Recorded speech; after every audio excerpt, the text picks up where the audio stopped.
ao semestre de 2024.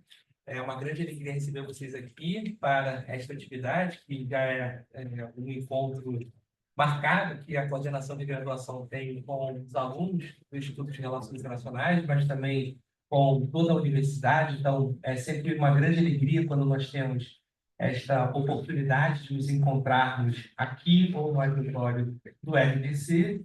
E, particularmente, é uma grande alegria para nós recebermos na manhã de hoje a Renata Reis para proferir, portanto, esta aula inaugural, cujo título é Dilemas e Desafios Contemporâneos da Ação Humanitária e Atuação de Médicos Sem Fronteiras. A Renata, ela é atualmente diretora executiva de Médicos Sem Fronteiras do Brasil e doutora em Políticas Públicas e Estratégia de Desenvolvimento pela UERJ.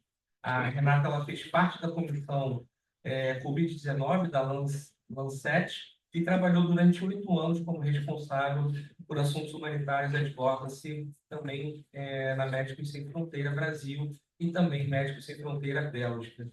Como advogada, Renata atuou na Associação Brasileira Interdisciplinar de AIDS, a BIA, onde coordenou o grupo de trabalho sobre propriedade intelectual da REBRIC, com foco em acesso a medicamentos. Além disso, Renata é formada em jornalismo e possui uma sólida trajetória nas áreas de direitos humanos, relações institucionais, e governamentais, propriedade intelectual, com ênfase em patentes, medicamentos e acesso à saúde e cooperação internacional. Renata também é professora de advocacy e ajuda humanitária no mestrado profissional em análise de gestão de políticas internacionais, o MAC da PUC, então está em casa, né? Ela é membro também do Conselho da Conectas Direitos Humanos e da Vital Strategies, reforçando seu compromisso com a justiça social e a saúde global. Então, a gente tem aqui a honra e a grande alegria de receber a Renata para compartilhar um pouquinho sobre os principais desafios, os principais dilemas da ação humanitária contemporânea. A expectativa é que ela, inclusive, fale um pouquinho sobre como andam, né, algumas dessas situações muito críticas em regiões que nós já conhecemos que têm atravessado uma estabilidade muito grande, como a Gaza, a Ucrânia. Então, ter essa visão de alguém da área, né, um especialista que tem, portanto, um conhecimento sólido sobre a realidade humanitária nesses contextos, certamente vai ser muito válido, vai nos ajudar a compreender, portanto, não só esse quadro humanitário, mas quais têm sido as dificuldades de atuação de organizações como Médicos Sem Fronteiras e também outros atores humanitários. Então, mais uma vez, Renata, eu queria agradecer imensamente a sua presença, a sua participação. É uma grande alegria, uma grande honra para nós do Instituto de Relações Internacionais recebê-la aqui. E, sem mais delongas, eu queria passar a palavra para você, então. Mais uma vez, muito obrigado. Tá?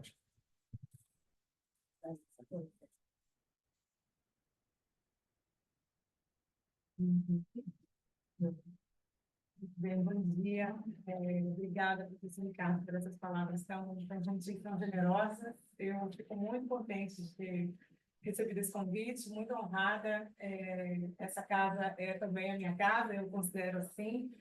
Não só porque, desde 2016, quando o MAC abriu, me convidaram para dar esses laboratórios de advocacy, que eu adoro fazer, na verdade, desde que assumi a direção de MSF, está ficando difícil encontrar esse momento para continuar dando as aulas, mas, sinceramente, eram momentos de muita alegria para mim, de muita satisfação, poder ajudar a construir os novos profissionais de advocacy no Brasil. É uma área difícil de encontrar formação, né? Então, era realmente um desafio e uma alegria. E fora, sem contar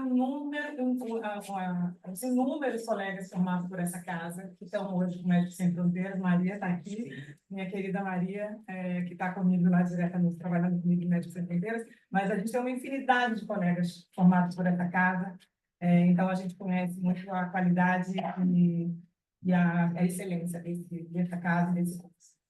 Bom, eu agradeço muito essa oportunidade. A gente vai ter um tempinho aqui para conversar um pouco sobre o nosso trabalho de Médicos Sem Fronteiras, mas é claro que eu não vim fazer uma fala institucional sobre Médicos Sem Fronteiras, mas é impossível não falar sobre as lentes das quais eu estou olhando os problemas e desafios que a gente vai tratar aqui hoje. Eu tentei selecionar dos inúmeros desafios que o mundo humanitário hoje atravessa, eu tentei trazer os elementos que têm muita relação com a insegurança dos contextos, a ampliação da insegurança dos contextos que a gente atua hoje, os desafios enormes que estão colocados hoje para as nossas equipes, nas maiores crises que a gente tem enfrentado nos últimos anos, a enorme invisibilidade dessas crises. A gente está entrando num momento de muita invisibilidade de algumas das crises mais agudas, não que esse seja um fato novo, né? A negligência das crises mais agudas, elas sempre marcaram a história do humanitarismo. Vou reproduzir um pouco, porque para a MSF isso é um tema de muito relevo. Mas também queria tratar de um pouquinho de América Latina, que é um tema que a gente quase não fala nas grandes análises internacionais sobre os desafios que a gente vem enfrentando em ajuda humanitária. E como eu fui especialista de acesso humanitário para Médicos Sem Fronteiras na América Latina durante muitos anos, é impossível para mim não trazer essas lentes também sobre o quão complexo tem sido fazer ajuda humanitária na América Latina atualmente. E com muito pouca luz da academia, inclusive. Então, eu convido também para que a PUC olhe também a América Latina e seus desafios em acesso humanitário. Bom, eu vou tentar ir passando aqui. Vocês preferem de pé, talvez melhor. Mas aí o microfone está aqui.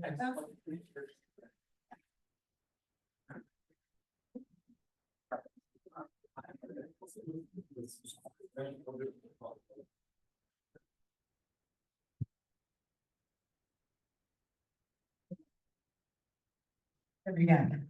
Bom, para começar rapidamente assim um pouco de onde eu falo, quem somos nós de Médicos Sem Fronteiras. Nós somos uma organização médica humanitária que leva cuidados de saúde a situações extremas. Então, nós trabalhamos em conflito armado, a gente trabalha em grandes desastres socioambientais, a gente trabalha junto a populações que estão completamente desassistidas no acesso à saúde por alguma razão. Nós também trabalhamos nos temas de desnutrição, mas tem um forte portfólio para desnutrição, e a gente vem sendo claramente desafiado ao longo dos 52 anos de existência dessa organização. Nós atravessamos as grandes crises, estamos nas grandes crises desde então, há 52 anos. A MSF tem 32 anos de Brasil. A gente chegou aqui nos anos 90, lá no finalzinho dessa apresentação, se eu tiver um pouquinho de tempo, a gente vai falar um pouquinho sobre o que a gente está fazendo no Brasil hoje. Eu achei interessante trazer para vocês como é que um país de renda média, do tamanho do Brasil, com a pujança do Brasil, que tem um sistema único de saúde estruturado, ainda assim precisa, em alguma medida, de apoio de uma organização humanitária. Isso também é um grande desafio para nós hoje, né? Historicamente, o mundo humanitário estava muito instalado nos países completamente desassistidos, com sistemas de saúde muito precários, ou com sistemas de saúde até inexistentes, dependendo do cenário. Mas isso também vem mudando, né? A gente vem entrando muito em países de renda média, com países com muito nível, muito acelerado, muito acentuado de desigualdade.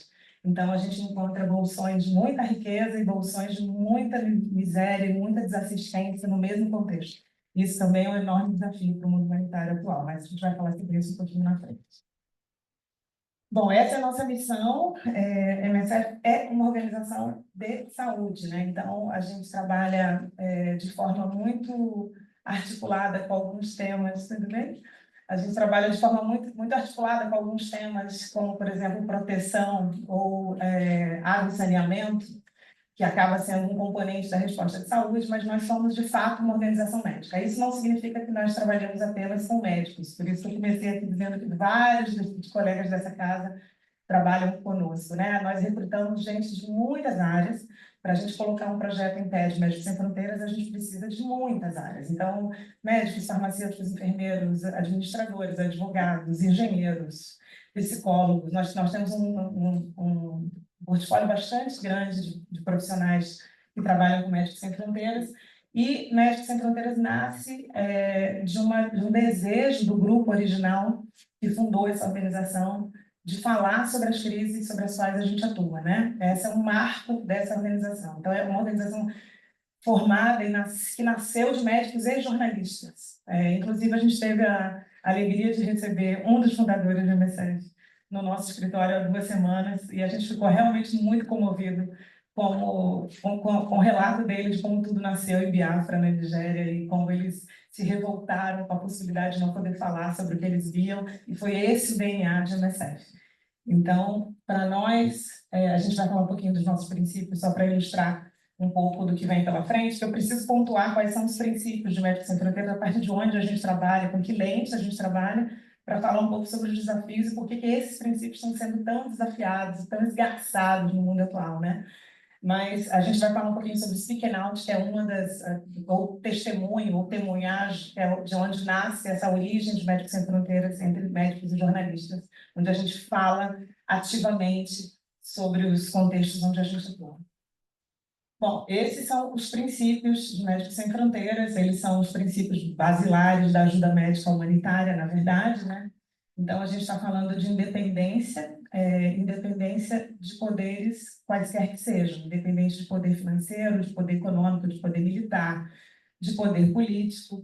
E esse princípio está muito conectado com os nossos fundos, né? Médicos Sem Fronteiras vivem de doação de pessoas físicas, pessoas como nós. 98% dos nossos fundos vêm de pessoas físicas. E isso é um enorme ativo no mundo humanitário. Eu não preciso negociar, nem os meus colegas, com nenhuma fundação ou com nenhum governo para decidir onde a gente vai atuar. Então, as lentes da atuação de Médicos Sem Fronteiras é feita através dos nossos próprios olhares em relação às necessidades. Então, eu fiz isso muitos anos da minha vida. Eu sempre, como eu fazia acesso humanitário, eu entrava com os colegas antes dos projetos existirem, para a gente olhar a realidade das populações e tomar a decisão de onde o MSF atua, baseado nas necessidades médicas estrito sensu.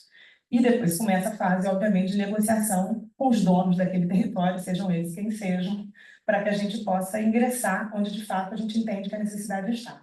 Então, aquela conversa da primeira reunião, a gente quer que vocês atuem no bairro A e não no bairro B, porque o bairro A são os meus apoiadores, para nós não acontece. A gente vai ter que entrar onde as necessidades estão. E essa independência é o que faz com que a gente consiga fazer isso com muita qualidade. E também é a independência que faz com que a gente chegue nas piores crises na hora que elas acontecem. A MSF chega em 48, 72 horas, onde tiver que chegar, porque a gente não tem que fazer um projeto, passar por um aprovador, seja ele quem for. Vocês são os nossos aprovadores, né? Então, eu faço as minhas prestações de conta, nós somos uma organização profundamente auditada, por óbvio, a gente vive de reputação, mas as minhas prestações de contas são lives.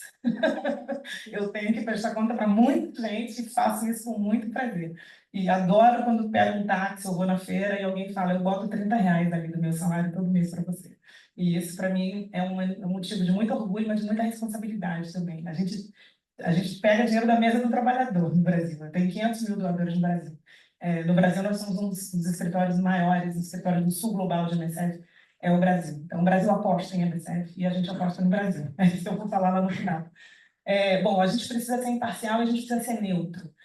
Neutralidade, Médicos Sem Fronteiras não toma partido em nenhuma das regiões onde a gente atua. A gente não pode ter vinculação de parte a parte, especialmente em zonas deflagradas. Nós fazemos um enorme esforço de trabalhar em todas as áreas. Antigamente, a gente falava nos dois lados. Né? Hoje em dia, na complexidade dos conflitos armados atuais, a gente está falando de múltiplos lados, né? A gente precisa trabalhar no máximo de lados que a gente puder. Médicos Sem Fronteiras não faz escolha, distinção de área, nem toma partido em nenhuma natureza. O que é um enorme desafio, como a gente vai ver na frente, porque quanto mais polarizado, quanto mais politizadas as crises, mais complexo é para nós mantermos a neutralidade. A gente, às vezes, é muito expulso de determinada área e aceita em outra. E como é que você fica num dilema moral e de princípio sobre onde atuar, né? E como atuar. E a nossa imparcialidade também. Médicos Sem Fronteiras não faz nenhuma distinção sobre a quem oferece ajuda. Então, a gente segue claramente os preceitos do direito internacional humanitário. Não é combatente ou é um combatente ferido, deixou de ser combatente, MSF vai ter essa pessoa como paciente, não importa quem seja. Isso também é um enorme desafio no mundo, onde a gente vai discutir um pouquinho aí na frente, num número marcado por legislações antiterroristas, onde qualquer um é considerado terrorista, inclusive nós, por prestar ajuda. Mas é isso, é um princípio basilar, a gente não vai fazer distinção, é assim que funciona. Bom, a transparência, por óbvio, como eu vinha dizendo, a nossa independência está muito ligada aos nossos fundos, então a gente tem uma obsessão pela transparência, e isso é algo que precisa se manter.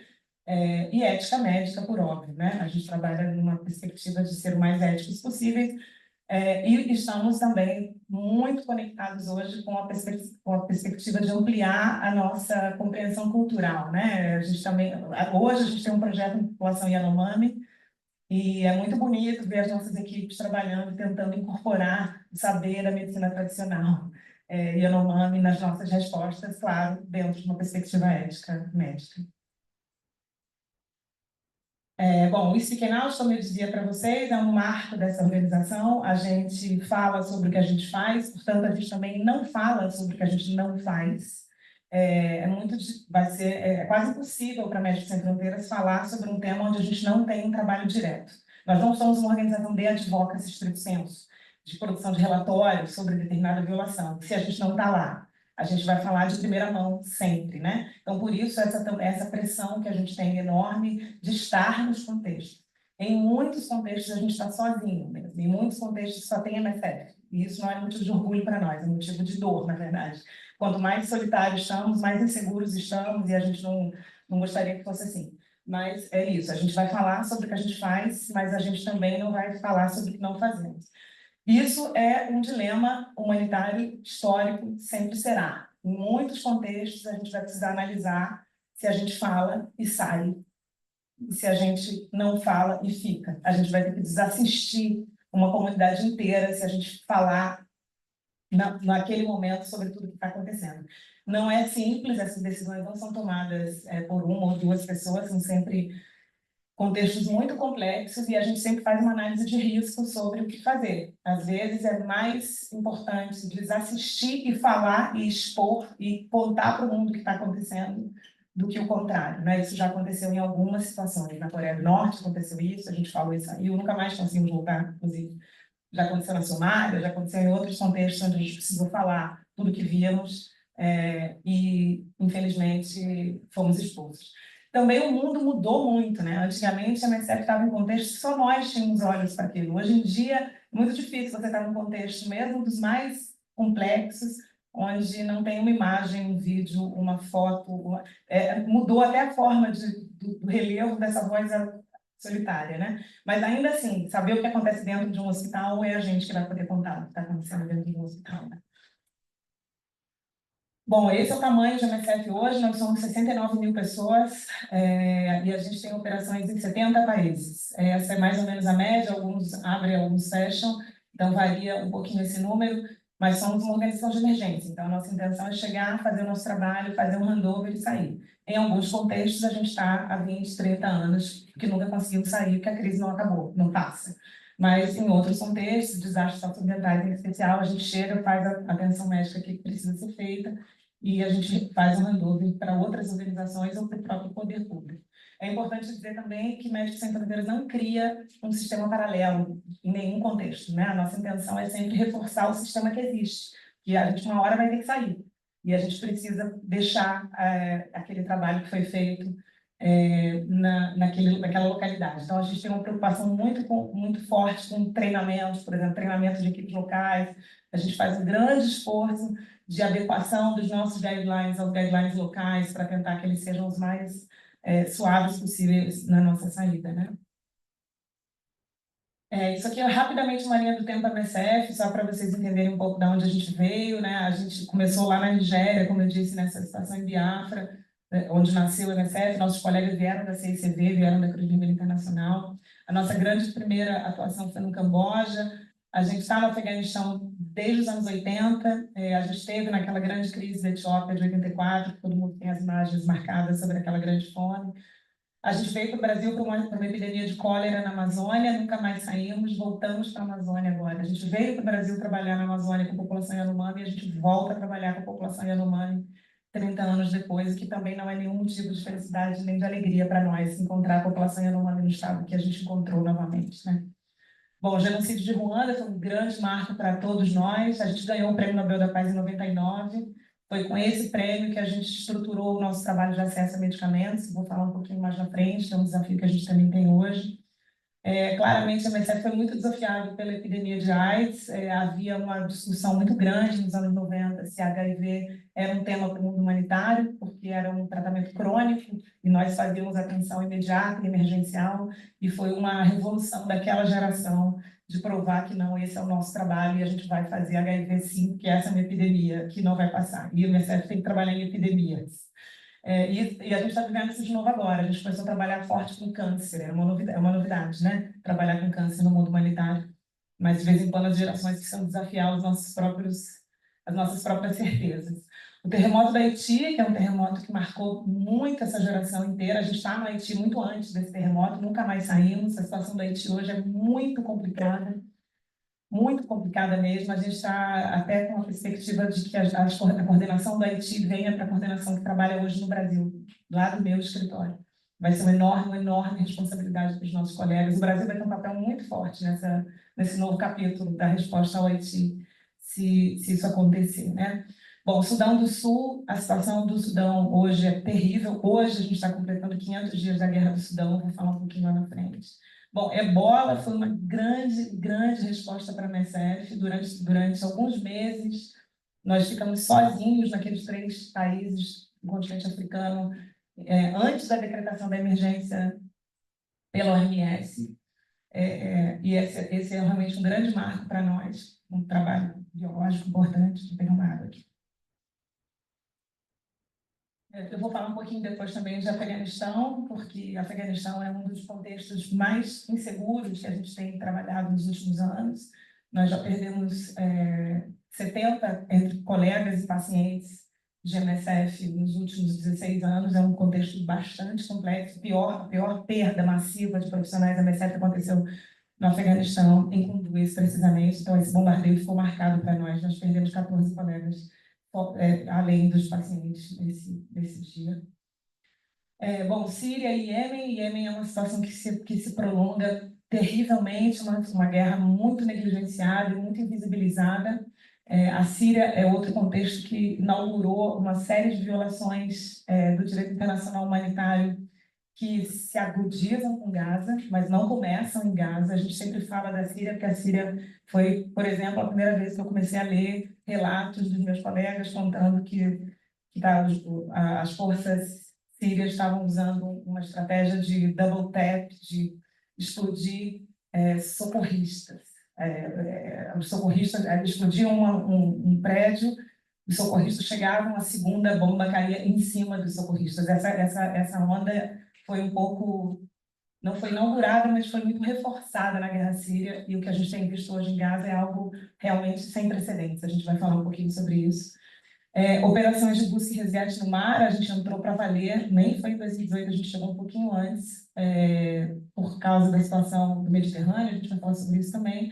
A pandemia de Covid, que deu para a MSF a oportunidade de trabalhar no Brasil como a gente nunca trabalhou. A maior resposta de Covid de MSF foi no Brasil. A gente nunca poderia imaginar que isso aconteceria algum dia na nossa vida, mas aconteceu. Bom, guerra da Ucrânia e o final ali, quando a gente vai falar um pouquinho de Sudão e Gaza, que é realmente um tema de muito relevo. Bom, eu acho que, para começar os desafios, essa fala nunca é uma fala muito feliz, assim, né? Quando a gente fala da perspectiva de Médicos Sem Fronteiras, a gente vai falar muito de tudo que não está funcionando, tudo que está sendo muito complexo de manutenção de trabalho rigorosamente baseada nos princípios, mas a gente vai terminar essa fala de uma forma um pouquinho mais otimista, tentando olhar o que é possível construir, como é que essa nova geração também pode nos ajudar a construir o novo capítulo, né, do mundo humanitário. Bom, como desafio atual, a gente tem claramente a situação do agudizamento das legislações antiterror. Não é uma novidade também, já acontecia muito antes de 2011, mas em 2011, depois das Torres Gêmeas, o elemento legislação antiterror mudou completamente a nossa forma de trabalhar e desafia as nossas equipes cotidianamente em muitos contextos. Eu trouxe só 4 exemplos do que essas legislações globais estão produzindo no mundo humanitário. O primeiro é que qualquer ajuda a grupos que são considerados criminosos ou terroristas tem sido considerado apoio material a esses grupos. Então, qualquer fornecimento de ajuda médica ou insumo médico, ou doação de material, que a gente sempre fez em todos os contextos onde a gente atua. Alguns hospitais que estão em situações precaríssimas, a MSF fornece ajuda na construção de poço artesiano, por exemplo, ou ajuda a construir unidades que estão completamente destruídas para atender aquela população, e isso é interpretado nas legislações dos países como apoio material ao terrorismo. Então, a gente tem sofrido esse tipo de pressão. E quando eu digo sofrido, é de todas as maneiras. A gente tem sofrido processos judiciais, processos administrativos, prisões arbitrárias, a gente tem sofrido complexidades para se manter naquele contexto, recusa de oferecimento de visto, dificuldade de entrada de supply. Então, a natureza da retaliação baseada nessas legislações passa por um cardápio de formas de sufocar o seu apoio operacional, até a expulsão, evidentemente, que é o extremo, né? A MSF precisa fazer contato com quem coordena determinado território. Esse foi o meu trabalho durante muitos anos. Eu era especialista de acesso humanitário. O nosso capital de segurança é a palavra e a negociação. O Médicos Sem Fronteiras não trabalha com equipe armada, a gente não tem escolta armada em nenhum contexto.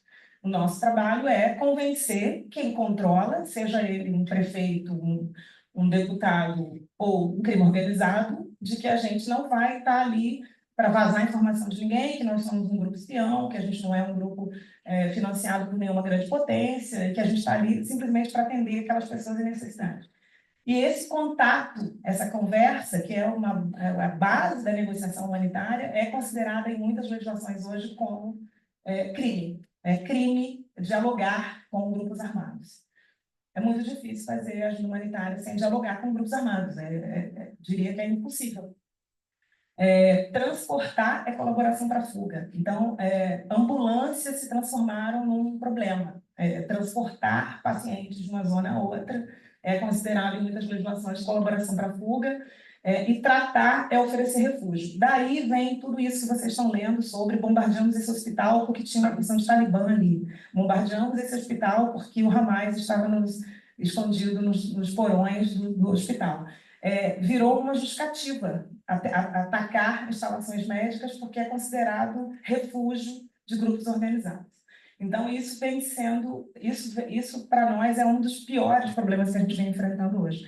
O número de ataques a instalações de saúde, não só de Médicos Sem Fronteiras, mas a gente tem aqui os nossos números, nos últimos 10 anos, é algo sem precedente. A gente está vivendo um ambiente onde hospitais hoje, que eram até 15, 20 anos, o refúgio, o lugar seguro, o lugar onde todas as partes envolvidas no conflito tinham consciência que ali era um hospital e ali não devia ser um alvo, virou o oposto, virou o alvo, né? Então, a gente está muito, muito inseguro. Os contextos de segurança se agudizaram enormemente.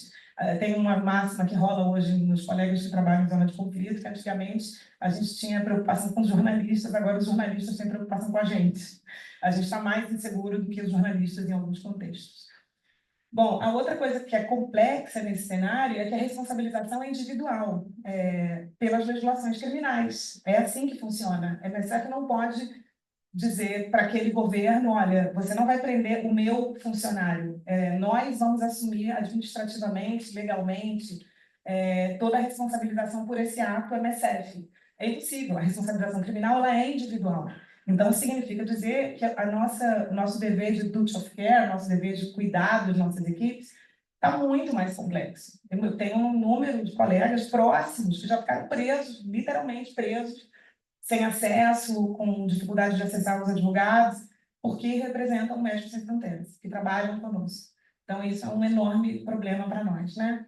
E isso vem acontecendo em muitos contextos, eu só coloquei alguns exemplos ali, mas Síria, RDC, Camarões, Iêmen, Nigéria, tudo isso, em todos esses lugares a gente tem enfrentado esse tipo de criminalização. Bom, os princípios também têm sido muito desafiados ultimamente, em relação à imparcialidade, como eu já vinha falando com vocês um pouquinho antes. Ser imparcial e ser neutro tem sido muito complexo nesses ambientes. A gente continua baseado no desejo de não discriminar pacientes. Médicos Sem Fronteiras não pode discriminar pacientes. Não importa para nós se ele é de qualquer religião, se ele é de qualquer raça, de qualquer etnia, de qualquer origem, de qualquer filiação partidária. Mas a gente, aí eu diria que a gente aqui do Sul Global tem desafiado muito o mundo humanitário no sentido de falar sobre equidade também. Então, a gente quer saber mais e mais quem são os nossos pacientes para que a gente possa oferecer cuidados mais adequados àquela população. Então, no Brasil, por exemplo, usando um caso bem brasileiro, assim, interessa para mim saber se os nossos pacientes no Marajó são mulheres negras ou não. Porque a gente sabe que dentro do sistema de saúde, a forma discriminatória onde muitas mulheres são tratadas é um fato. E a gente precisa incorporar que isso é um fato e trabalhar a partir desse fato. Mas você não vai criar um sistema paralelo ao SUS, a gente vai trabalhar acoplado ao SUS. Só que os nossos protocolos não têm quesito raça-cor, por exemplo. Nunca houve esse quesito raça-cor em nenhum outro contexto. A gente está, nesse momento, desafiando os nossos colegas, dizendo aqui, em alguns contextos, a gente precisa saber se essa população é LGBTQIA+, a gente precisa saber, porque a gente precisa encontrar formas mais adequadas de chegar nessa população, que ela vai ficar mais invisibilizada do que os invisíveis. A gente precisa encontrar uma maneira. Mas esse é um desafio, isso não está dado, é muito difícil falar com a velha guarda da Portela, de que a gente quer incluir, por exemplo, o quesito raça-cor nos nossos guidelines, ou nos nossos prontuários, né?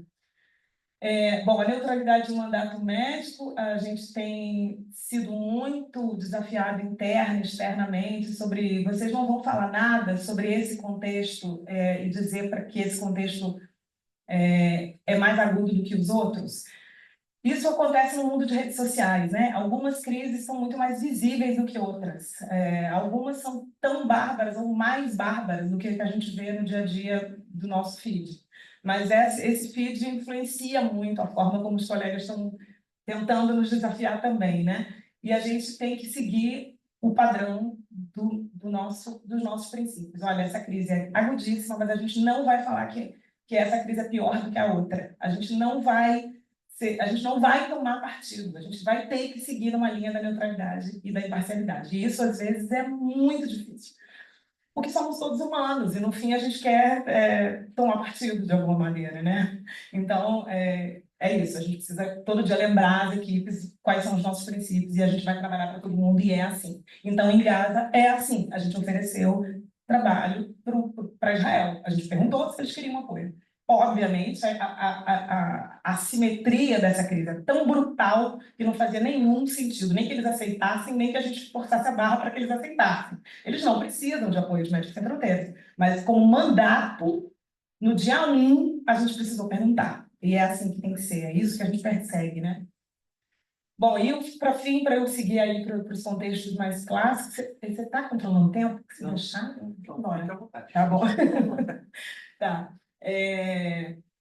Bom, a gente também ouve, né, isso também não é novo, de que a gente não pode dar o peixe, tem que ensinar a pescar, uma tentativa, assim, uma sedução para que o mundo humanitário se aproxime mais e mais do mundo de desenvolvimento, das agendas de desenvolvimento. No mundo desafiado por questões climáticas, isso ficou ainda mais forte. Ou talvez também um convite para falar sobre paz, sobre manutenção da paz, promoção da paz. E isso não é o mandato humanitário, isso a gente precisa reforçar o tempo inteiro também.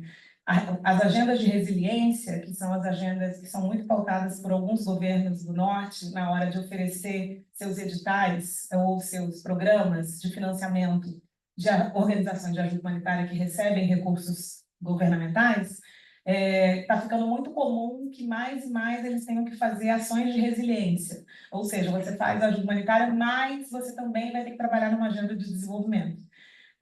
Isso tem um reflexo para organizações como a nossa, que não recebem esse tipo de fundo. A gente vai onde as necessidades estão. E algumas dessas regiões e localidades, e isso é muito comum, é impossível, naquele momento agudo da emergência, fazer desenvolvimento. Só que algumas organizações estão desafiadas a não poder ir, portanto, porque se elas não podem chegar para trabalhar exclusivamente com atenção médica, ou seja lá que for, humanitária, de alívio à crise aguda, elas não conseguem chegar. Então, em alguns contextos, a gente está completamente só. Isso gerou uma distorção na resposta. A gente voltou a fazer água e saneamento como nunca. Antigamente, a gente tinha outras organizações que entravam para fazer água e saneamento. E a gente podia se dedicar à atenção médica estricto sensu. Hoje, não mais. Em alguns contextos, a gente está muito sozinho por causa dessas agendas que tangenciam ou matizam o mundo do desenvolvimento com o mundo humanitário. Acho que eu passei mais. Bom, eu vou trazer só umas imagens do que aconteceu nos últimos anos e que ilustram um pouco do que eu estou chamando de desafios, o que a gente está chamando de desafios. Essa é uma foto de Kunduz, de 2015, foram 42 mortes nesse incidente terrível. Foi o governo americano que nos bombardeou nesse caso, e geralmente esses bombardeios vêm com uma justificativa de que foi um erro. Foi um erro. Não era para ter sido ali, foi ali. Só que a gente sabe que isso é impossível. Esse é um hospital enorme, a gente está acostumado, obviamente, durante anos de conflito, a informar todas as áreas envolvidas, todos os grupos envolvidos no conflito, inclusive os governos, as localizações dos nossos hospitais. Nos tetos dos nossos hospitais, a gente tem marcações enormes sobre que aquilo é um hospital. Então, a gente não vai nunca se convencer com a tese de que foi um engano. São muitos enganos, excessivos enganos. Esse é um que marcou a nossa história, a gente nunca conseguiu responsabilizar os Estados Unidos por essa tragédia. E não foi a primeira vez que aconteceu no Afeganistão, mas essa foi muito forte, e a gente voltou para o Afeganistão depois dessa. Foi uma longa negociação com os grupos armados, e os talibãs depois acabaram assumindo o país na sequência. E a gente, em 2020, a gente teve um incidente também terrível numa maternidade. Esse caso foi muito chocante para nós, porque nós perdemos muitas mães em trabalho de parto, a gente perdeu bebês nessa tragédia. Perdemos uma midwife, perdemos também mais outros seis pessoas que estavam acompanhando essas mulheres e essas crianças. E a gente nunca conseguiu, ninguém reivindicou a autoria desse atentado. Então, a gente até hoje não sabe quem realizou, mas isso é só para dar o tom da brutalidade do que vem acontecendo em relação ao ataque de instalações médicas, né? Nenhuma maternidade é poupada. É muito difícil você dizer que ali tinham talibãs desarmados, se eram mulheres em trabalho de parto. Foram essas as vítimas desse ataque, né? Bom, Gaza. Gaza é um capítulo à parte, eu tenho que falar sobre alguns números para vocês, que eu até trouxe aqui para ficar mais claro a situação que a gente está vivendo. Esses são dados de OCHA. A gente perdeu 287 trabalhadores humanitários desde o início dos conflitos, dessa Intifada nova, né? 880 trabalhadores de saúde, 310 estão presos até o final do ano passado, 6 colegas da MSF já morreram em Gaza. Esse é o retrato do que vem acontecendo em relação a ataques a instalações de saúde e a morte de profissionais em Gaza. O que a gente tem hoje lá é o seguinte: são 36 instalações de saúde entre hospitais e instalações de saúde em Gaza. Dessas, 20 estão fora de serviço. A MSF conseguiu ser expulsa ou teve perda de destruição completa de 14 dessas instalações. As instalações foram atacadas 504 instalações já foram atacadas em Gaza, 504 vezes, né? E no nosso caso, a gente já passou por coisas assim, que a gente não conhecia também. Isso é uma instalação de saúde, carros de MSF na frente das instalações de saúde em Gaza. Nossas equipes estavam dentro das instalações. Os tanques israelenses passaram seguidas vezes em cima dos nossos carros, na nossa frente. Isso também era algo que a gente não conhecia. Em outra oportunidade, a gente precisou evacuar uma série de colegas com suas famílias do centro de Gaza para o sul, e snipers atacaram o comboio. A gente perdeu 2 pessoas nessa oportunidade. O comboio foi deflagrado, foi atacado frondosamente, assim, não havia nenhuma dúvida de que aquilo era um comboio de ajuda humanitária de Médicos Sem Fronteiras.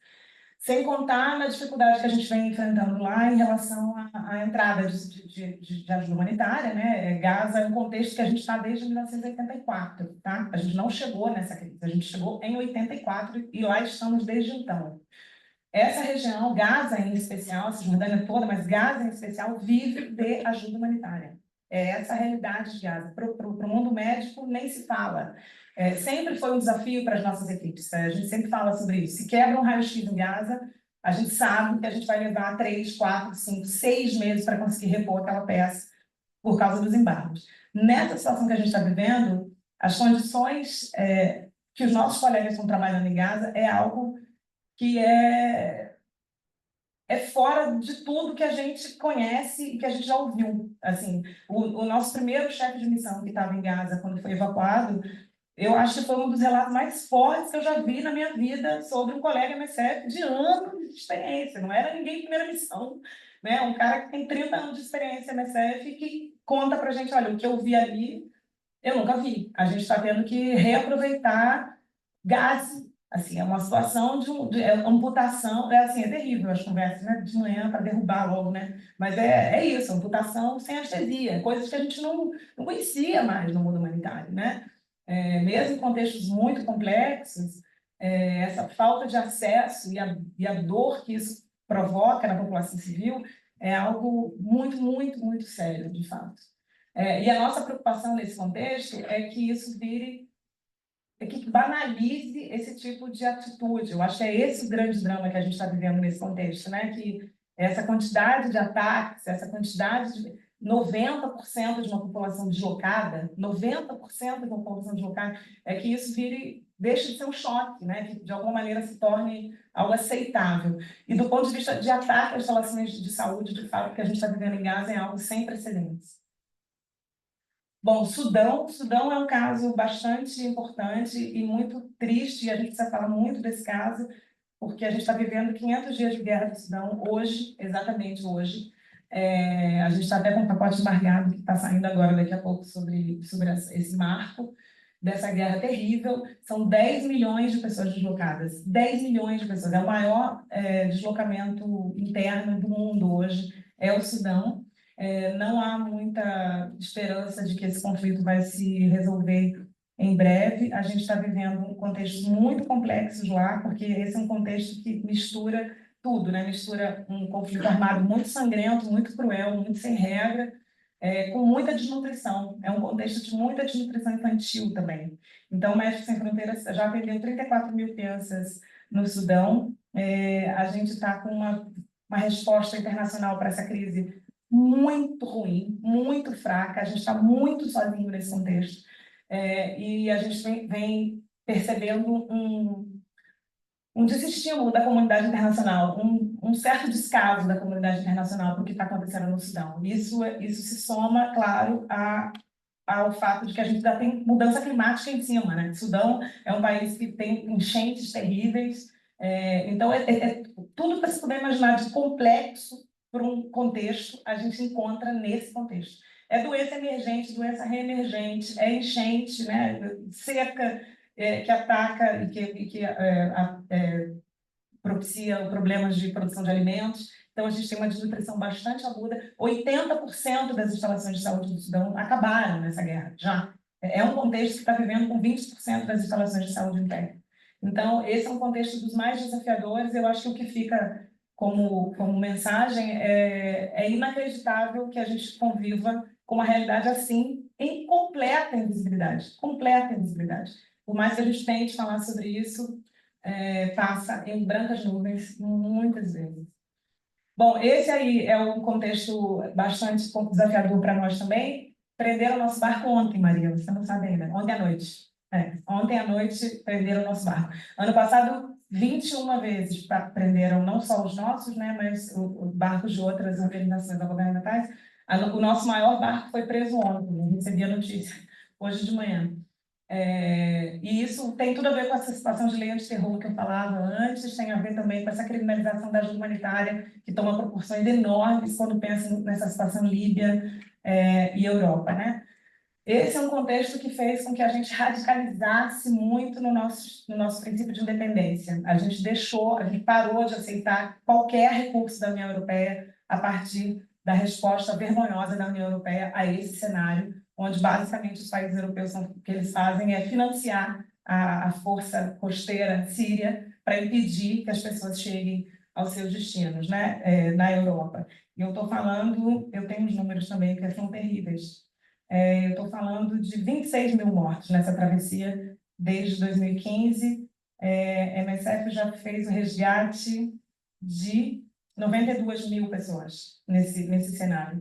30% dessas pessoas têm menos de 18 anos, 10% são mulheres, 92 mil pessoas a MSF já tirou do mar nessas condições. E essas pessoas estão fugindo não só de pobreza extrema, mas elas estão fugindo de tortura. Os centros de detenção síria, que impedem que as pessoas saiam para o mar, são centros de tortura.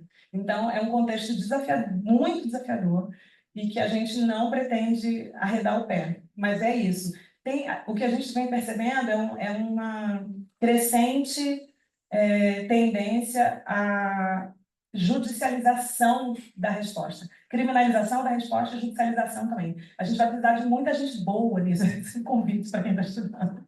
A gente vai precisar de gente muito boa em legislação e muito boa em direito internacional humanitário, nesses contextos e discussões internacionais sobre esses marcos, porque eles estão sendo flagrantemente desafiados e as interpretações possíveis sobre o que é ajuda humanitária, o que é aceitável do ponto de vista da ajuda humanitária, é algo que está muito elástico, como nunca tivemos. É isso. A gente é preso porque a gente tira pessoas que estavam se afogando no mar. Eu tenho pessoalmente 2 colegas que estão respondendo processos enormes. Os processos são... Vocês nem podem imaginar, eu sou advogada, eu tenho essa tendência, né? Eu querer olhar o processo deles. Eles não me deixam olhar no detalhe, mas eles me contam. Eles são assim, chocantes, gravação, escuta, é um aparato de repressão para impedir que as organizações continuem salvando vidas no Mediterrâneo.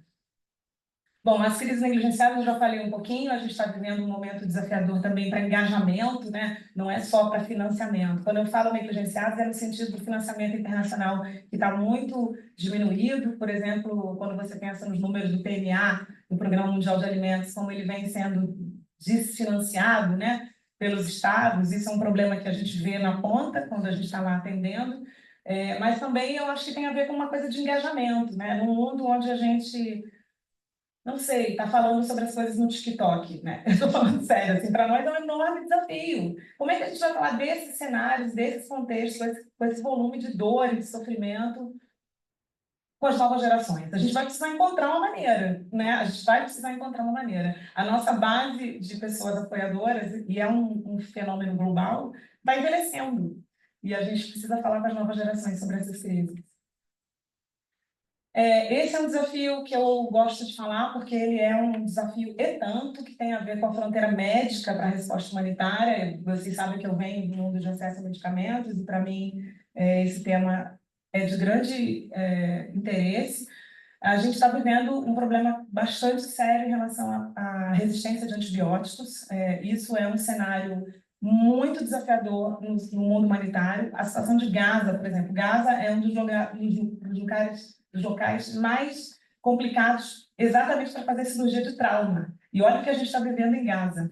60% da população que a gente atende em Gaza é resistente para antibióticos de primeira linha, porque é um contexto de ajuda médica escassa, o que faz com que as pessoas façam muito uso irracional de antibióticos, historicamente, por gerações. Então, a gente tem um problema de aceitação e de resposta dos antibióticos que a gente conhece. E o que acontece na prática é que os antibióticos estão sendo muito pouco desenvolvidos pela indústria farmacêutica, não é um mercado de grande interesse, que não é muito lucrativo, e os poucos que estão vindo são de 6 a 60 vezes mais caros do que o que a gente tem hoje, que são medicamentos de primeira linha. Então, Médicos Sem Fronteiras gasta mais ou menos de 20% a 24% dos nossos recursos de supply global na compra de antibióticos. E isso significa que nos próximos anos a nossa conta não vai fechar, a gente não vai conseguir comprar antibiótico para todo mundo, para todos esses contextos, com os preços que começam a ser praticados. Soma-se a isso a situação de que, em muitos contextos, a gente precisa ter laboratório microbiológico para saber como é que você combate aquela infecção, sobretudo para contexto de conflito armado. O que acontece é que em 70% dos casos, esses laboratórios são construídos por MSF, porque não há formas dos estados precários, pobres, com questões gravíssimas de desenvolvimento, produzirem e construírem esses laboratórios, inclusive em zonas de guerra. Na Ucrânia aconteceu, a Ucrânia é uma exceção, aconteceram a construção e a adaptação de muitos laboratórios para identificar a cepa biológica, para responder a feridos de guerra. Mas em muitos contextos a gente está completamente sozinho. Então a gente vem desafiando muito a OMS e as indústrias farmacêuticas e os governos a olhar para isso, porque isso vai ter uma repercussão para a saúde pública global brutal. Vai ter uma grande conferência agora em setembro, de alto nível da ONU, só sobre resistência a antibióticos, e a gente está lá tentando influenciar. A gente está influenciando muito o G20 também nessa direção. Tem colegas só fazendo isso nesse momento. Bom, e para fechar, né, o impacto de emergência climática, isso é um enorme desafio para o mundo humanitário. A gente vem dizendo toda hora que crise climática é crise de saúde, mas esse não é um link óbvio. As pessoas levam um tempo para fazer uma conexão de uma para outra. Isso é coisa do Greenpeace, o que a MSF está falando de crise climática? Mas para nós é óbvio, o impacto se dá nas populações que a gente trabalha, né? Então, a gente está falando de doenças emergentes e reemergentes, que estão voltando com tudo, doenças zoonóticas que estão passando a outra fase, como é o caso do mpox. O mpox é isso, é doença zoonótica que passa a ter transmissibilidade de pessoa a pessoa, porque a natureza está toda misturada com as pessoas, né? A gente invadiu um território que não era nosso. A gente está aprendendo isso com os Yanomami, eles falam isso o tempo inteiro. A gente chega para esses papéis e eles falam: tem papel demais aqui, por que você tem tanto papel? Para que tanto livro? Quando a gente fez um Zoom esses dias com a comunidade indígena. E eles falaram: tem muito livro aí atrás, a gente não achou isso legal, não. Enfim, a gente está aprendendo, né? Tarde, mas a gente está tentando. Então, obviamente, fenômenos climáticos agudos, extremos, isso que aconteceu no Rio Grande do Sul, é isso que a gente está vendo em muitos contextos. As arboviroses, dengue, chikungunya, zika, esse tipo de doença, malária, tudo que tem vetor de mosquito está explodindo também, e a gente está tendo... Como é que isso impacta diretamente no nosso trabalho? A gente tinha alguma previsibilidade, a gente sabia que tal mês ou tal época o Sudão vai encher, isso a gente já sabia, a gente conseguia minimamente se preparar. Hoje em dia a gente não pode mais. Isso tem sido muito, muito complexo para a gente fazer a melhor resposta que a gente pode fazer. E, naturalmente, a gente também tem um compromisso, e isso a gente está também aprendendo a fazer. Como é que uma organização de emergência, que entra e sai, consegue coletar o máximo de dados que ela consegue coletar para subsidiar outras investigações sobre efeitos climáticos na saúde, né? Bom, para fechar, a América Latina, gente, a gente está com um problema bastante marcado na América Latina, que pouca gente está falando, mas a gente está com uma questão de acesso humanitário importante na América Latina para ser discutido e debatido pela academia, pelos governos, pelas organizações. A Venezuela é um caso evidente. Eu trabalhei pessoalmente na abertura dos projetos da Venezuela em 2016. Esse é um contexto desafiador demais para a gente se manter atuando. Já tivemos muitos problemas de abrir e fechar por questões de percepção política.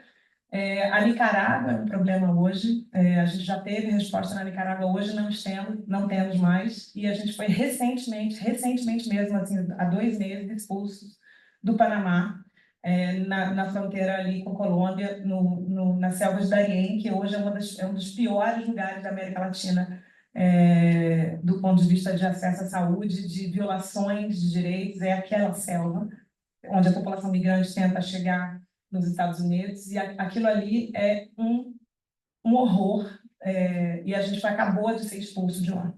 E aí, essa expulsão não é mais aquela expulsão clássica: vocês estão fora, tirem suas coisas amanhã. É uma desidratação administrativa, muitas vezes. Então, você tem um acordo de cooperação com o governo, o acordo expira, e você não consegue interlocutor para renegociar aquele acordo de permanência. Os vistos param de ser emitidos, os vistos de trabalho, ou as permissões de entrada. Supply acontece muito de ficarmos meses, meses, meses em negociação tentando fazer com que os nossos equipamentos ou os nossos medicamentos ingressem no país. Então, esse é um cenário muito complexo que eu convido a gente a refletir sobre ele, porque quase ninguém está falando sobre isso.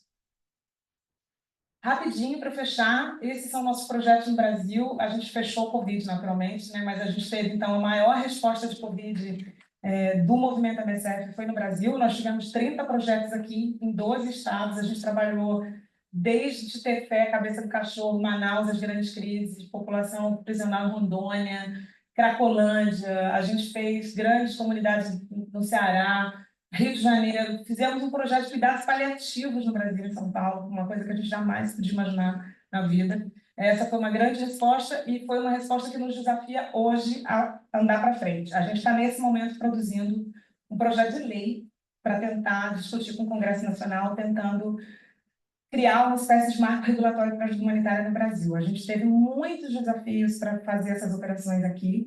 Por exemplo, a gente teve essas questões de autorização de profissionais de um estado para outro. Houve um momento onde o Brasil inteiro colapsou e a gente precisou mandar profissionais de São Paulo, de Minas, do Rio, para Manaus, por exemplo. E a gente chegava nesses contextos e as equipes inteiras formadas, esperando para trabalhar, e os conselhos regionais levavam 2 semanas para autorizar que aqueles colegas pudessem trabalhar em outro estado. E isso a gente perdeu muita vida assim, com os colegas dentro dos hotéis, sem poder entrar nos hospitais e os corpos se acumulando nos hospitais. Então, tem uma série de desafios logístico, regulatório, que a gente quer desafiar o Brasil a vir com a gente. É um negócio muito novo para a MSF, a gente nunca trabalha com congresso, a gente não é uma organização que faz advocacy lobby legislativo, mas essa experiência obrigou a gente a fazer isso, e a gente vai para frente com isso. A nossa intenção é apresentar esse espelho assim que o legislativo permitir, que a gente tiver uma janela, né? No meio de eleições municipais é meio complicado, mas a gente está trabalhando nisso. TR Yanomami, como eu disse para vocês, a gente apoia a CASAI, que é a Casa de Assistência à Saúde Indígena de Boa Vista, mas a gente está lá dentro da Amazônia mesmo. A gente trabalha numa região chamada Auaris, que é a região mais populosa da população Yanomami, que fica já quase na fronteira com a Venezuela, e nossos bravos colegas estão lá fazendo o trabalho melhor que a gente consegue fazer. A gente está fazendo um projeto bem anos 80, MSF. Meus colegas trabalham caminhando 8 horas por dia na mata, fazendo busca ativa de malária. Um projeto muito bonito, muito desafiador, logisticamente falando, caro, um projeto muito caro, porque tudo tem que ser feito de avião, as distâncias enormes. O território Yanomami é o tamanho de Portugal. Então, é um grande desafio, mas a gente está muito, muito feliz de estar lá. A gente queria estar lá, a gente lutou para estar lá. E a gente também está na Ilha do Marajó, num contexto bastante desafiador também, numa cidadezinha chamada Portel, que fica na frente de uma outra cidade chamada Melgaço, que é o pior IDH do Brasil. Esse é o pior IDH do Brasil. E a gente foi para fazer Covid, e aí a gente não conseguiu sair. Tinha muita necessidade, uma população completamente desassistida, muita violência sexual infantil, e a gente resolveu ficar. Bom, e Rio Grande do Sul, né? Na verdade, isso aí é só para ilustrar, a gente está lá nesse momento, estamos acabando agora nossas operações nessa emergência. A gente foi ano passado também, mas é só para contar para vocês que o Brasil tem pedido muito apoio de MSF sobre saúde mental pós-desastre. A gente tem um enorme trabalho no Brasil sobre saúde mental em situação pós-traumática, assim, né? A gente, obviamente, tem muita experiência nisso, e é isso que eu sinto que o SUS vem pedindo mais e mais. Então, no próximo ano, a gente está até pensando em montar uma coisa mais sólida no Brasil sobre saúde mental e emergência. Cursos, formações, capacitações, apoio ao SUS. Bom, essa aqui para fechar, né, minha agendinha de resistência. A gente não vai parar de fazer lobby advocacy nas agências ONU e no Conselho de Segurança. Esse ano, a gente foi no Conselho de Segurança, em fevereiro, falar sobre Gaza e sobre os absurdos e atrocidades que a gente estava vendo lá. Então, a gente não vai arrefecer nem no tema insegurança e ataque à instalação de saúde, mas também em outros temas de agenda de acesso, como, por exemplo, o Tratado de Pandemias. O Tratado de Pandemias está sendo negociado depois da Covid, e a gente tem ficado muito pessimista com a forma como os governos vêm tratando esse marco internacional legal para a pandemia. Cada um fala o nome para fechar. Fica à vontade. Então, a gente tem desafiado muitos governos nessa direção, mas a gente está muito pouco otimista, na verdade. Estamos sentindo, de novo, todas as medidas muito voluntárias, não tem muita compulsoriedade em como as empresas vão oferecer tratamentos, preços, acessibilidade, distribuição, né? A gente sabe o que foi a Covid. Está acontecendo isso com a Mipox já, claramente. Tem uma empresa produzindo com preços daquele jeito e o Norte Global já comprou e o Sul Global está desassistido. A gente está lutando para mandar vacina para a RDC, que é o coração do MPOC do mundo hoje. E é isso, os países do Norte têm lá os seus estoques e o país atingido não tem nem para os profissionais de saúde. Então, de novo, ver a história da Covid e a gente não aprendeu muito com aquela experiência.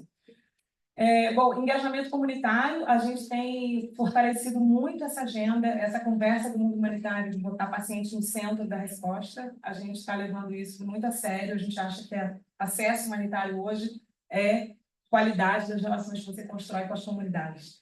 Então, a gente tem radicalizado nesse tema também, tentado fazer com que a gente não chegue e ofereça um pacote de ajuda, que a gente já construa com as comunidades que ajuda eles querem.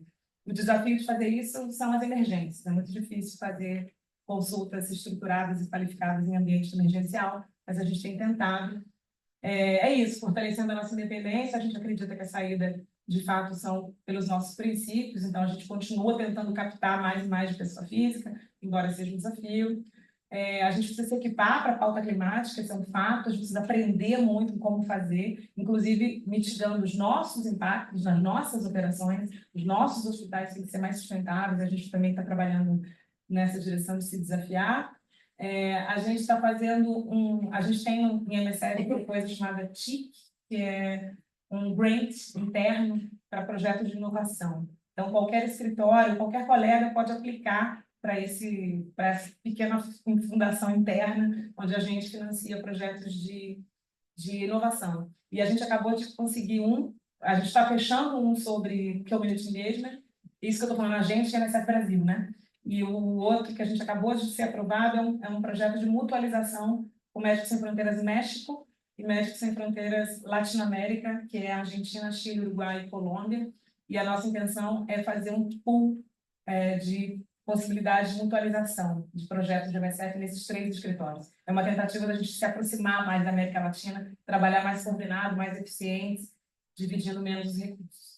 E, por fim, a agenda antirracista e decolonial, que é uma marca muito forte desse escritório e dessa gestão. Eu tenho muita felicidade de dizer que eu cheguei em MSF em 2012, e de mulheres pretas éramos eu, a recepcionista e uma moça que tinha lá no fundinho da administração. E hoje nós somos 50% do escritório, que a gente está tentando reproduzir a realidade do mundo brasileiro, né? Pelo menos da realidade brasileira. E eu acho que a gente tem conseguido, e eu estou muito satisfeita com a foto do meu escritório hoje. E a gente continua fazendo ação afirmativa, que é um enorme desafio para uma organização francesa, que é baseada na igualdade. E a gente fala, não, tudo bem, mas a gente vai fazer. A gente vai fazer discriminação positiva aqui. Então é isso, queria terminar com uma fala um pouquinho mais positiva depois de tanta tragédia. Obrigada, Fabiana.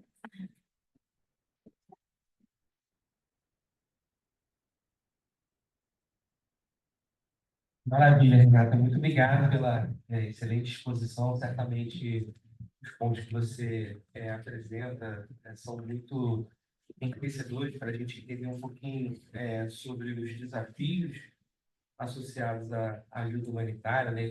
Quais têm sido os caminhos e as alternativas que a Médicos Sem Fronteiras e outras organizações têm buscado para viabilizar a prestação de ajuda humanitária. Eu acho que a gente pode, então, proceder por uma rodada de perguntas. Nós temos, portanto, um tempo para coletar 3 perguntas e depois a gente pode, enfim, retornar para a Renata e aí, se tiver novas perguntas surgirem, a gente faz mais uma rodada. Acho que o mais importante aqui da Elo Natural é ouvir também um pouquinho vocês, né, sobre, enfim, as suas reações, as suas impressões sobre o que foi colocado aqui.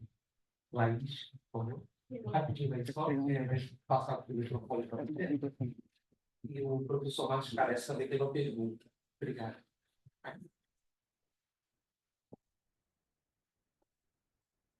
Aquela aí também, médico.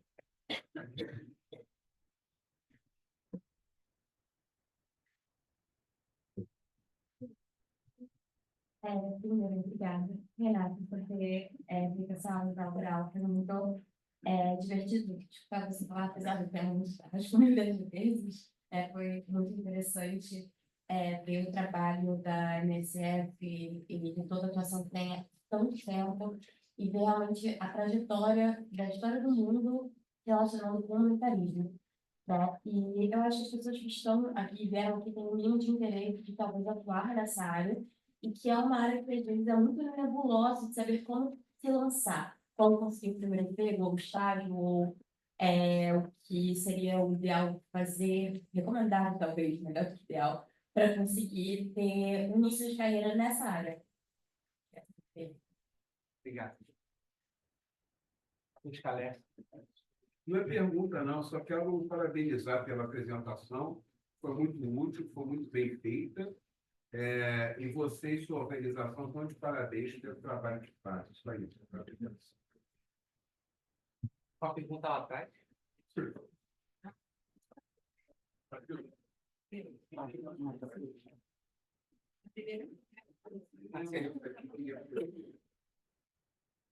Oi, bom dia. Queria agradecer primeiramente a Renata e ao Ricardo também pela apresentação. Eu sou Vitória, sou aluna do doutorado, mas eu fiz um mestrado aqui também em Joinville, e a minha pesquisa da dissertação foi justamente um estudo de caso com a UNICEF sobre a atuação deles durante a Covid e essa questão regulamentária e todos os problemas que decorreram dessa falta de uma regulamentação da ajuda humanitária no Brasil. E, na verdade, tem duas perguntas. A primeira é nesse sentido da regulamentação. Você falou um pouco desses avanços sobre pensar no APL, mas eu queria saber se esses problemas ainda têm aparecido, né? Porque, diante dessa situação em que ainda não existe uma normatividade prescrita, se esses problemas continuam aparecendo aqui no Brasil ou nos outros projetos que vocês têm internacionalmente, e se apareceram, por exemplo, no Rio Grande do Sul. E a segunda pergunta recentemente eu vi uma entrevista de um dos diretores da CICB, que ele fala sobre a questão das fake news e da desinformação como um dos desafios para a ajuda humanitária. E eu queria saber se isso também tem impactado os trabalhos da UNICEF.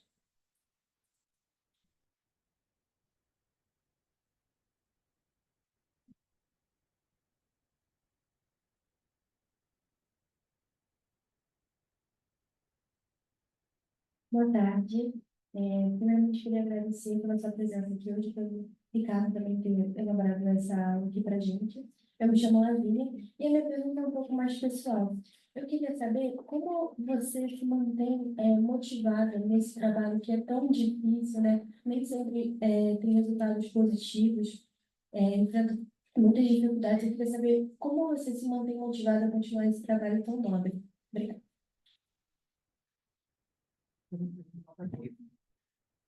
Então, vamos lá. Vamos fazer aqui pela ordem. Eu só não lembrei o seu nome. Laís.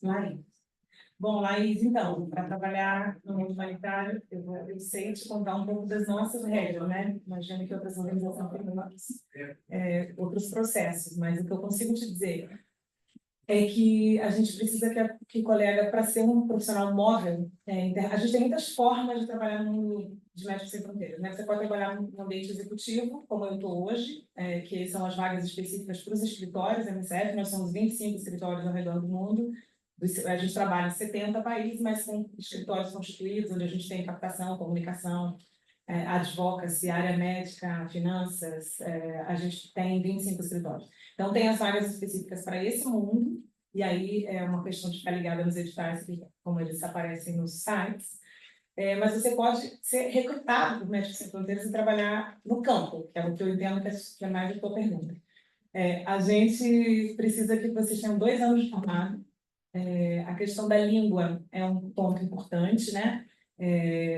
A gente, obviamente, precisa do inglês, porque a Médicos Sem Fronteiras roda no inglês, mas outras línguas são muito bem-vindas, evidentemente. A gente não tem a perspectiva de atrair pessoas que queiram vir por uma questão salarial, mas, obviamente, a questão salarial é um elemento de importância. Então, nenhum trabalhador MSF é voluntário, embora a gente escute muito isso, né, do que vem do francês volontaire, mas ninguém é voluntário, todo mundo é trabalhador MSF.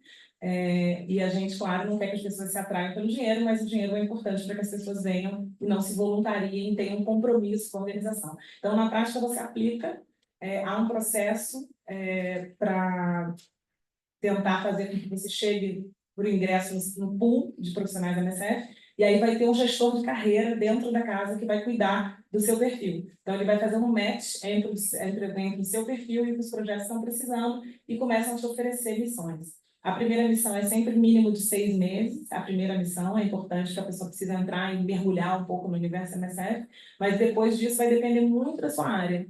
Então, tem colegas que vão muito para emergência, só fazem emergência. Essas missões são 2, 3 meses máximo, que ninguém consegue ficar na emergência mais do que isso.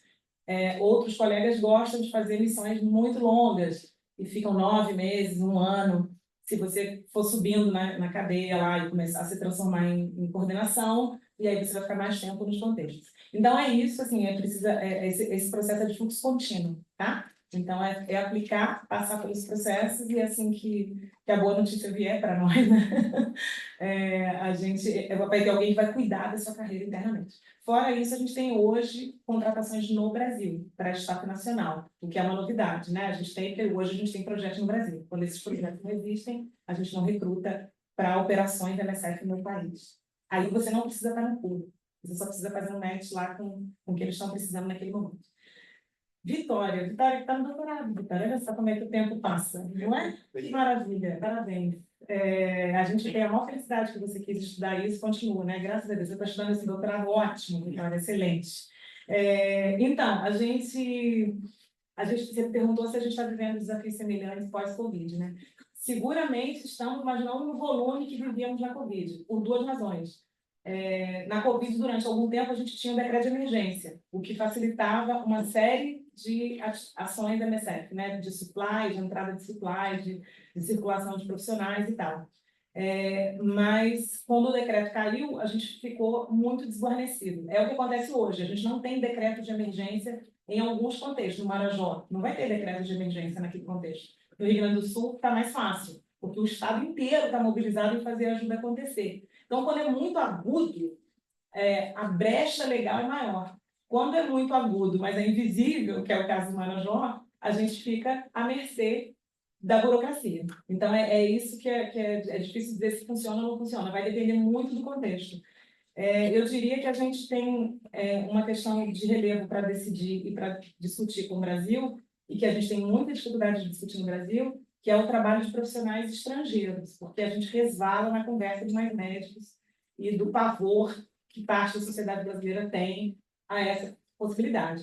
Na Covid, nós vivemos momentos de profunda angústia, porque nós tínhamos uma epidemia nova, que ninguém sabia lidar no início, e nós tínhamos médicos e enfermeiras treinados na Itália e na Espanha, na primeira onda da Covid, antes de março de 20. Eles vieram ao Brasil e eu não pude conseguir uma única autorização para que esses profissionais tocassem em um paciente. Eles só podiam fazer coordenação depois que a gente suou para convencer o Conselho Federal de Medicina. Então, esse é um drama. Toda vez que a gente escreve esse PL e começa a conversar sobre ele, o pessoal fala, vai chegar nesse negócio de revalida? Ih, você não vai conseguir nada. Então, a gente sabe que esse é um ponto de dor no Brasil. Mas é uma pena, porque a gente não está querendo impor a forma de MSF atuar. Mas, em alguns cenários, a gente vai estar na frente, porque a gente já trabalhou em outras emergências. Mas, infelizmente, esses profissionais ficaram frustradíssimos no Brasil. Eles não puderam tocar em um paciente naquela crise. Não tem. Mas a gente conta com você estudando esse negócio, viu? Estamos aí para te ajudar. Lavínia, motivação, né, Lavínia? É isso, gente. Eu tenho propósito. Eu não boto dinheiro. Eu todo dia morro de trabalhar, mas eu chego em casa e eu não estou fazendo dinheiro para nenhum acionista. Tudo bem quem trabalha fazendo dinheiro para acionista. Mas eu não. Assim, isso é uma enorme motivação. Mas é claro que tem uma fadiga. Eu tenho que quase, né, enfim, estou caminhando para 15 anos de MSL. É muita dor, né? Muita dor, é muita miséria humana, assim, é muito duro. Quando apareceu essa possibilidade de dirigir esse escritório, eu tenho uma filha de 11 anos. Eu conversei com ela, assim, essa foi a minha motivação. Eu sentei com ela e falei, olha só, aconteceu essa situação, a mamãe está com essa possibilidade, queria saber o que você acha. Porque a mamãe vai trabalhar mais ainda, vai ter menos tempo ainda. E a resposta que ela me deu foi, eu preciso de você, mas muitas outras crianças precisam de você. Matou. E aí a minha motivação é essa. Quando eu fico muitos dias fora de casa, eu chego para ela e ela fala, a gente já teve essa conversa, mamãe, tá tudo bem.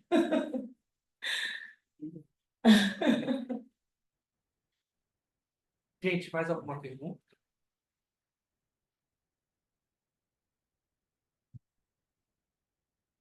Na verdade, eu queria só complementar aquela segunda pergunta que eu acho que passou um pouco batido, que é em relação à questão da desinformação. Ah, sim, perdão, eu chatei, só faltou essa, desculpa, querida. Não, de fato, esse é um tema, eu poderia ter claramente arrolado como um dos grandes desafios do mundo, não só do mundo humanitário, né? Do mundo, hoje em dia. Eu posso dizer para vocês, desses anos todos de MSF, a gente tem trabalhado no Brasil com uma enorme aceitação popular, assim, com muita reputação. A gente, na verdade, sempre combateu esse discurso dos anjos salvadores, né? Dos heróis, a gente tenta dizer, não, todo mundo aqui é humano, não tem isso. Mas era assim que a gente era visto. Hoje em dia, a gente tem hater no Brasil, real, por causa de vacina. Então, a gente vê coisas acontecerem que são muito particulares desse momento histórico que a gente está vivendo, né? Em alguns contextos, nós somos responsáveis por quase 100%, quase que a integralidade da possibilidade de vacinação de crianças de menos de 5 anos, em muitos contextos. Então, o movimento anti-vax para nós, a vacina mata, é um negócio que a gente desespera, a gente fala, vocês não fazem ideia do que são esses contextos sem vacina, né? É um morticínio de criança, essa é a realidade. Então, a gente tem vivido não só o desafio de fake news e essa desinformação crescente, mas ataque cibernético. É outro dado novo no cenário que a gente está começando a se debruçar. O escritório de UNICEF dos Estados Unidos está muito engajado nessa agenda anti-cyberataques para o mundo humanitário.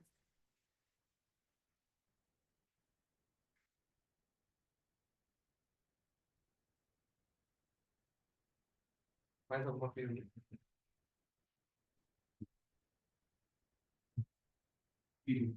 Ah, sim, pode. A Larissa e a Lavi. Matheus.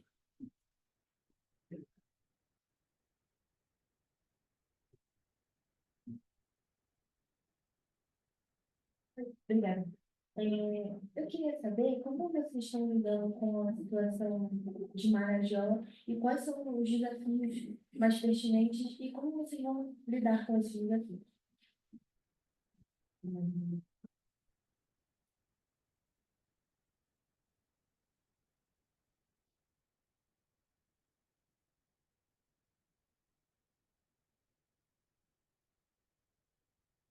Oi, eu gostaria primeiramente de agradecer a palestra, muito boa. Eu me chamo Larissa Firmino e eu gostaria de saber, na verdade, como funciona a estratégia de convencimento quando o governo ou o grupo que tem dominado o local não aceita a entrada de suprimentos no geral ou de ajuda humanitária. Porque eu estava estudando sobre Gaza, eu estava escrevendo um trabalho sobre isso. E justamente a gente vê que nenhum equipamento, nenhuma ajuda humanitária está saindo ilesa dessa situação, que eles não deixam entrar nada. E, inclusive, têm sido criadas rotas subterrâneas para entrar equipamentos. Então, como funciona essa estratégia de convencimento? Porque alguns conseguem convencer e uma hora entra. Então, como é esse processo, essa construção do convencimento? O que é necessário para fazer chegar lá e convencer eles de aceitar uma ajuda tão básica como medicamentos, anestesia? Assim, Pergunta de milhões de dólares. né? Tem mais uma pergunta aqui. Matheus. Obrigado.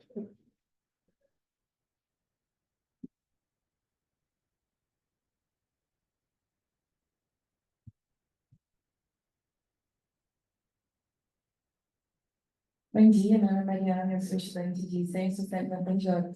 E eu tenho muito interesse em ingressar na organização, assim como informado que vem. Quer dizer, sei que deve demorar um tempinho, e minha pergunta é da Laísa, né? É um pouco a direção dela, assim, vamos falar com antropóloga. E eu queria saber o espaço dos antropólogos de organização, assim, especialmente nesse diálogo, né, que está lá, instalação com a comunidade local, né, como funcionaria um pouco isso e o papel da antropologia, do antropólogo de uma medicina. Obrigada. Vamos lá? Então, tá. Deixa eu ver aqui de novo. Marajó, né? Primeira pergunta para a Lavínia, o que a gente está fazendo no Marajó? Tem mais. Quer fazer? Não? Posso. Não, Continua, só para responder para essa pergunta. você vai me ajudar na negociação? Ótimo, excelente. Pronto. Chamar os adversários. Obrigada. Viu?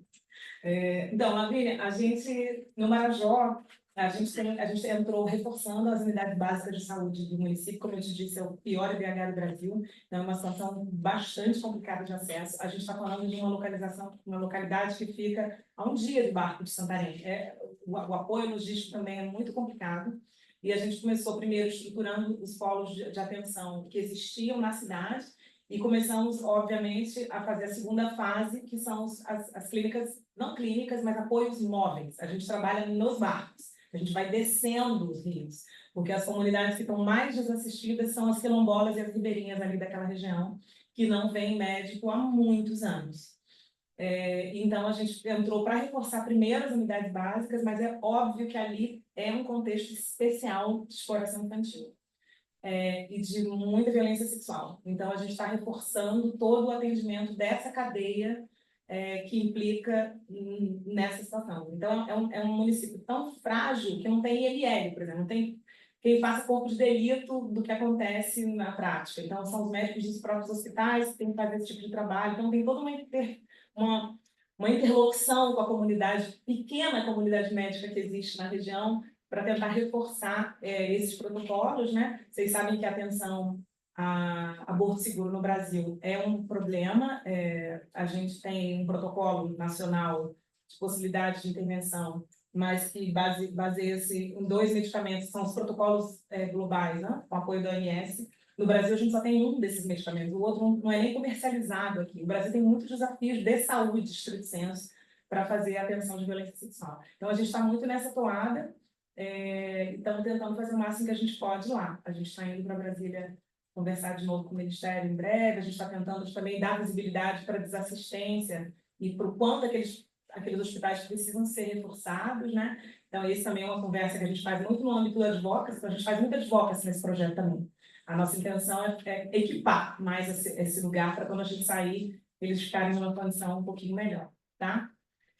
Mas tem muita informação no site, se você tiver mais interesse também, a gente está à disposição para seguir conversando. Larissa e a negociação. Você quer me ajudar? Eu respondo ela primeiro e a gente termina com ela. Então tá, Mariana, você queria saber um pouquinho mais sobre antropologia. A gente tem incríveis colegas antropólogos da MSF. Você está no TNJ, você falou? Você conhece o Jean-François Verran? Sim. Então, Jean-François é o nosso Dilpo da UFRJ. Antropólogo querido, que há muitos anos trabalha com a gente. Então, a gente tem muitos profissionais antropólogos no mundo. Eu diria que é uma área que a gente tem muito interesse, especialmente em contextos como o brasileiro, onde trabalhamos com populações originárias, não é em qualquer contexto que isso acontece, mas no Brasil acontece muito, não só aqui no Brasil, mas na América Latina. A gente teve um projeto com população aimara na Bolívia, a gente trabalha na Guatemala com população originária, a gente trabalha com população quilombola, a gente trabalha com população ribeirinha, e para nós a gente tenta não fazer com que os especialistas traduzam o tempo inteiro para a MSF que comunidades são essas, mas é óbvio que a gente, para trabalhar bem com essas comunidades, a gente precisa de vocês, pelo menos em algum momento dessa interseção. A gente quer que mais e mais as comunidades falem por si, mas o trabalho de vocês é muito importante até esse momento acontecer, né? Ou às vezes até durante todo esse processo. Então, bem-vinda, termina aí. Lê aí as coisas de Jean-François e vem pra gente. Pronto, vamos lá para a negociação. Vou deixar o Paulo falar primeiro. Só para repetir algumas coisas. Primeira coisa é coragem. A MSF é uma organização bem corajosa. Eu lembro, eu estava trabalhando no Afeganistão e 5 colegas do MSF foram assassinados no Iraque. A MSF se faz uma evacuação, mas eles voltaram. Mesmo da Sri Lanka também. Estou trabalhando lá e MSF fica, mas ICRC foi expulsado. Então, esse problema de acesso e advocacia é sempre um problema. Eu não tenho nenhuma solução. Mas só para... Nós fizemos um seminário aqui, essa sala, acho que foi em março ou maio desse ano, nós discutimos um pouco. Eu estava falando sobre direito internacional, mecanismos, bem fraco, isso é outra realidade. Mas foi importante, porque eu estava trabalhando nessa época para a UNRWA, UN Relief Works Agency. Eu estava discutindo o caso que foi para a Corte Internacional de Justiça, pedindo medidas provisionais. E alguns dos estudantes vão aplicar esse caso amanhã, em minha aula. Mas foi o mesmo momento, o Corte Internacional de Justiça diz especificamente, tem um caso baseado na Convenção contra o Genocídio, porque precisa de jurisdição. Então, eles usam a Convenção não porque foi necessariamente um genocídio, mas para dar jurisdição. E a Corte diz que precisa permitir assistência humanitária para entre a Gaza. E Israel não estava. Particularmente outubro até março, ele não permite quase nada. Estão fazendo inspeções ridículas. E a Corte diz que precisa permitir. Foi em janeiro, em março, a nova medida provisória dizendo a mesma coisa, precisa permitir assistência humanitária para entrar. Em maio, o TPI faz um caso contra Netanyahu, contra os líderes de Israel e Hamas, especificamente para crime de guerra, porque um crime de guerra não permite assistência humanitária para acesso, por usando a fome como crime, como um armamento de guerra, é um crime de guerra. Então, e nós dizendo que funciona no tempo inteiro, mas é importante, nós dois somos advogados, nós somos médicos, e às vezes, quando você viu pessoas sofrendo, você quer ajudar eles diretamente, mas o padrão, em parte, é direito internacional. Direito internacional criar obrigações for Estados e non-state actors e tem mecanismos de enforcement, particularmente a TPI. A TPI, Jurisdição Universal e a Corte Internacional de Justiça, criar regras e se os partidos estão violando essas regras, tem mecanismos. Obviamente não funciona perfeitamente bem, como o Sri Lanka, o genocídio que aconteceu lá, como esse ataque no Hospital de Kunduz, como o que aconteceu na energia, dia da Gaza. Mas, pelo menos nós temos esses mecanismos, que nós não tivemos 20 anos atrás, quando eu comecei esse trabalho. E mais, nós temos, não respeito nesse momento, mas mais consciente existe. É essa parte. Não é direito internacional é fraco, não tem mecanismos de enforcement, como o Estado, como o direito nacional. Mas mais e mais, se pessoas entendem essa coisa existe, eu acabei de fazer, desculpa, eu estou atrasada, estou fazendo um curso de treinamento como o Exército Brasileiro sobre isso, ok, as obrigações que você tem no direito internacional, é essa parte, você tem esse mecanismo. Eu, às vezes, uso, eu faço curso de treinamento na Síria, no Iraque, não na Gaza, mas em outras zonas de guerra, falando como um comandante, essa violação do direito internacional, essa crime de guerra, às vezes ajuda, mas no final não tem nenhum magic wand, pessoas fazendo advocacia, como os colegas da MSF e outros colegas trabalhando na assistência humanitária, são isso.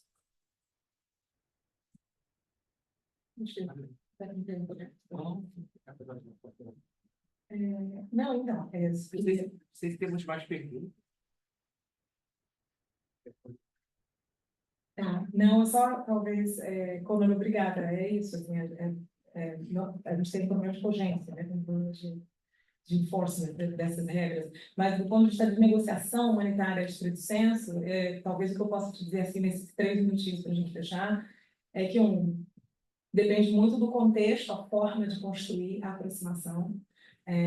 Eu sou profissional dessa área, né? Então, a gente não tem uma bala de prata, onde esse é o formato que eu ensino no laboratório e você reproduz e vai dar certo.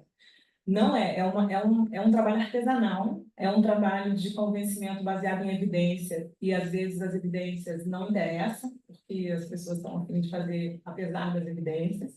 Então, você vai ter que customizar muito o seu discurso, obviamente, dentro de uma plataforma ética.